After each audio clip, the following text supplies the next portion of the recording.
Hi, I'm Dr. M, and today we are going to study sepsis together. Let's break it down step by step, tick it off our list once and for all. Okay, so your patient comes to hospital with pneumonia. By day 3, they are in ICU on a ventilator. The physician writes pneumonia with complication. But here's what clinical data actually shows: fever 103.5, heart rate 118 bpm, respiratory rate 26 breath per minute, WBC 15,800, lactate level 4.2, that is elevated. Altered mental state, hypotension despite IV fluid. So, after looking at this clinical data, we can say this is not just pneumonia with complication. This is septic shock. And knowing the difference, that's additional revenue in hospital per case. Let me show you the formula that makes sepsis diagnosis crystal clear without any doubt. SIRS. SIRS stands for Systemic Inflammatory Response Syndrome. Think of it like your body's alarm system going wrong. Your immune system overreact to an infection and start attacking your own tissue. Okay, the official criteria for SIRS requires two or more of this sign. First, temperature, either extremely dangerously high fever or dangerously low fever. This triggers the first SIRS criteria. Your body thermostat is broken. Okay. Second, the normal heart rate is between 60 to 100 bpm, but your septic patient's heart is raising over 90. Bodies try to pump as much as blood as fast as possible to fight the infection, and that's the criteria number 2. This respiratory rate, normally it's between 12 to 20 per minute, but your septic patient is breathing 20 plus per minute because body is trying to get more and more oxygen to work hard, and this is the criteria number 3. WBC. WBC count shows your immune system response. If you see it's too high, it means your immune system is overactive. If it's too low, your immune system is overwhelmed or failing. And if you see immature WBCs, more than like 10%, that is your bone marrow releasing emergency reserves. The body is in a full blown inflammatory mode. That's the criteria number 4. Here's the critical part: you need 2 or more of these 4 criteria to have SIRS. But SIRS alone does not equal to sepsis. There's one more component. You must have the both component. SIRS alone is not sepsis. A post-operative patient might have SIRS from surgical trauma without infection, but SIRS plus documented infection source is sepsis. Let's see how documented infection source can be. The infection must be documented and reasonably suspected.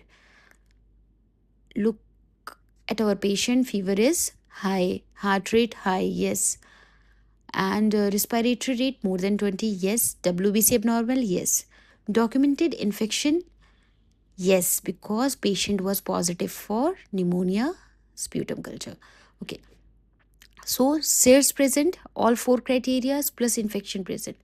This is sepsis diagnosis. This is a point where, because the clinical criteria is here, so clinical indicators are here, query.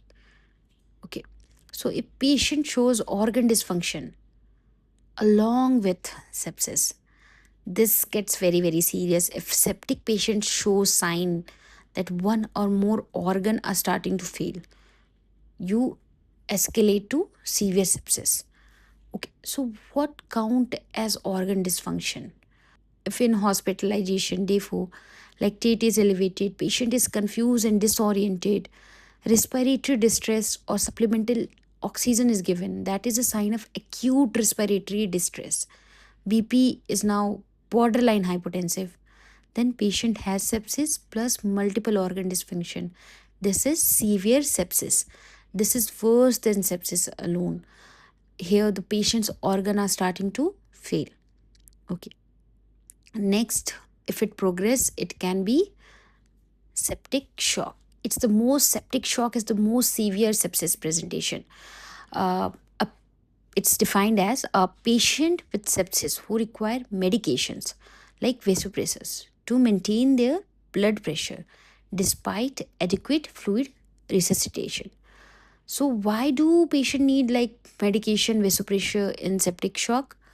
They need medication because infection, it damages their blood vessels, and when the blood vessels damage, they dilate, they expand, and blood pools in the periphery, and we need blood for our vital organ.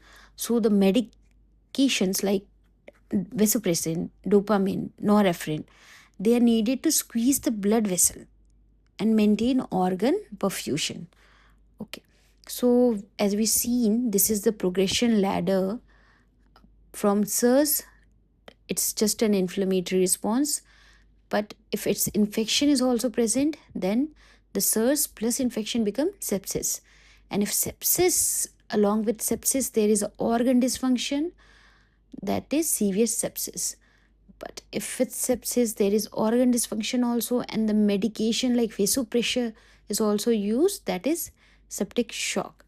So the septic shock, the patient has sepsis with organ failure requiring vasopressor. Mortality rate at this stage is very, very like it's 40-50% even with treatment. So yeah, so he step up in severity, has different ICD-10 code, different hospital reimbursement. This is important for us. Okay. So you can query if you see that patient has abnormal vitals along with infection. You can query for sepsis. And for severe sepsis, you see if patient has sepsis, patient also demonstrating organ dysfunction. So you can query the physician will usually confirm this. Okay. But if patient need vasopressor and patient has sepsis with organ dysfunction, you can query for septic shock. Physician almost in every case confirm this. Okay. So let's see its impact on revenue and coding. So as we have seen, for each stage we have different uh, codes. For pneumonia, there is a different ICD-10 J18.9, but for pneumonia plus sepsis, the ICD-10 changes. So does the DRG reimbursement. The difference between like coding pneumonia and septic shock is around in INR, it's around 1,20,000 per case. Uh, that's why CDI specialists are hired. That's why hospital invest in training. That's why like hospital gets more than 30 cases of sepsis per month. That alone is like a lot of money on the table, around 3.6. And with proper CDI, hospital can capture all this. Okay. Let's talk about few common mistakes people do. They see like there is patient has fever, elevated heart rate, so they think it's sepsis. But two vital sign abnormalities doesn't automatically equal sepsis. We need SIRS, two criteria plus documented infection for it to be sepsis. Because in a post-operative patient with fever, it can be because of surgical trauma, not from the infection. Okay. So this was first mistake. Second, sometimes patient is on antibiotic, so they have sepsis. This is very, very wrong. Antibiotic is for the treatment of infection, they don't diagnose sepsis. Clinical evidence should be present. Okay. So if you query based on one SIRS criteria, that's wrong. Criteria are very, very specific. You need two or more SIRS criteria plus infection. Don't query sepsis based on like fever alone or abnormal breathing alone. You cannot. The definition required 2 plus vital signs abnormality. Okay. So to close it up, sepsis is SIRS 2 criteria plus infection documented. And severe sepsis is sepsis plus organ dysfunction. Septic shock is sepsis plus organ dysfunction plus medication like vasopressor dependence. ठीक है. Okay, so remember this, you need 2 or more SIRS criteria, plus infection, then it's sepsis, plus organ dysfunction, then it's severe sepsis, plus use of vasopressors, that's septic shock. And each level of severity go differently, generate different DRG, have different hospital revenue. Okay, I hope this helps you, and you are able to understand it now, the difference. So thank you for watching, and keep revising your core concept, keep sharpening your thinking, because it's not about memorizing all this, it's always about understanding the logic behind them. I will see you in the next one. Thank you.